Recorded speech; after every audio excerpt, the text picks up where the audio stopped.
The rain lashed against the diner windows, blurring the neon glow of the Eats sign into a watery halo. Elias Thorne stared into his coffee, the steam doing little to thaw the chill that had settled deep in his bones. The news reports had been playing on a loop for days at Blackwood Estate. They called it now a haunting. The same estate that had nearly consumed him a year ago. He's tried to bury it, he truly had. The images, the whispers, the unsettling sense of **** that had permeated the harmony. He's rebuilt a semblance of a life, a quiet apartment, a steady job at the accounting firm, forced normalcy. But the tremors returned with the news, a persistent hum beneath the surface of his attempts at stability. His hands trembled. A familiar, unwelcome guest.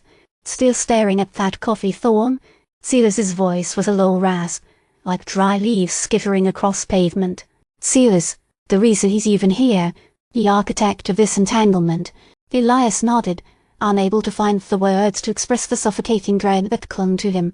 Silas's eyes, ancient and knowing, held the flicker of something unreadable. Regret, perhaps, or something darker. They've reopened the estate. Silas continued, his gaze fixed on the swirling coffee. The locals are agitated. Curiosity, they call it. Ignorance, I say.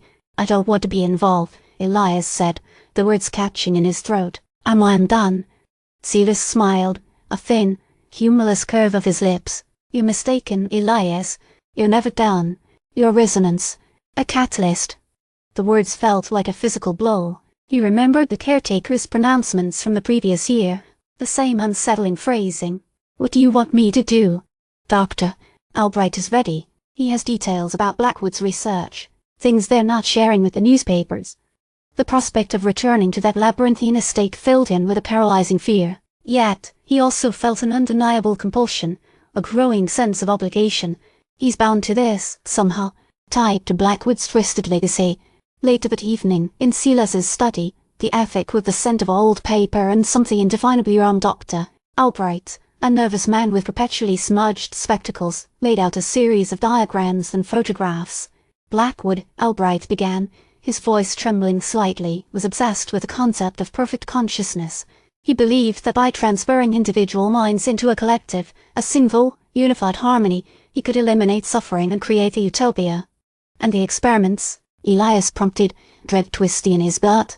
He used advanced technology, Elias, Albright explained, adjusting his glasses. Consciousness transference, neural restructuring, it's all documented in his journals. He created what he called nodes, points of convergence for the transfer of consciousnesses. The harmony itself was a simulation, a construct based on the collective thoughts and memories of those linked to it.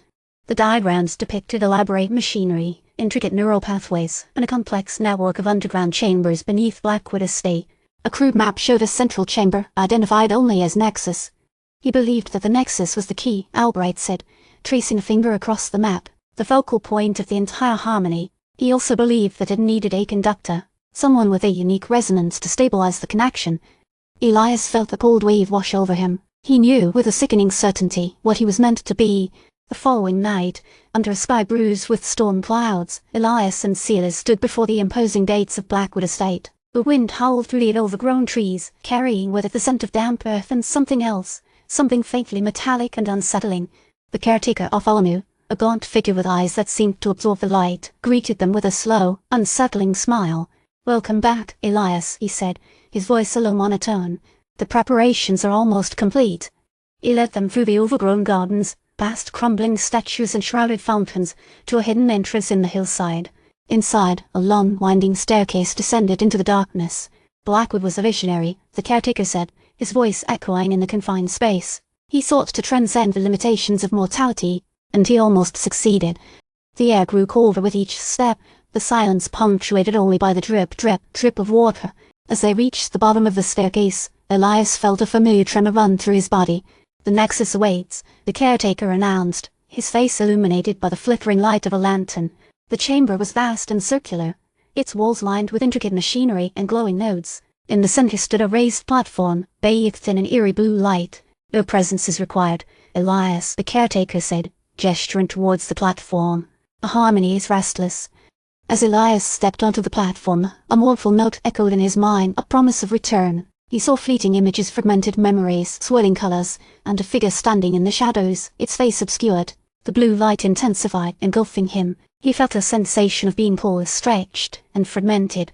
The memories of the harmony flooded back, more vivid than ever before. He saw Blackwood younger, more vibrant, explaining his grand vision. He saw the faces of those trapped within the harmony, their expressions a mixture of terror and serenity. And then he saw something else, a darkness lurking beneath the surface, a malevolent presence that threatened to consume everything. The resonance is strengthening. A voice whispered in his mind, not his own. The Nexus is almost ready. Suddenly, a new figure emerged from the shadows, its face now visible, a woman with eyes as cold and black as the void. "Welcome home, Elias," she said, her voice dripping with malice. "You need it.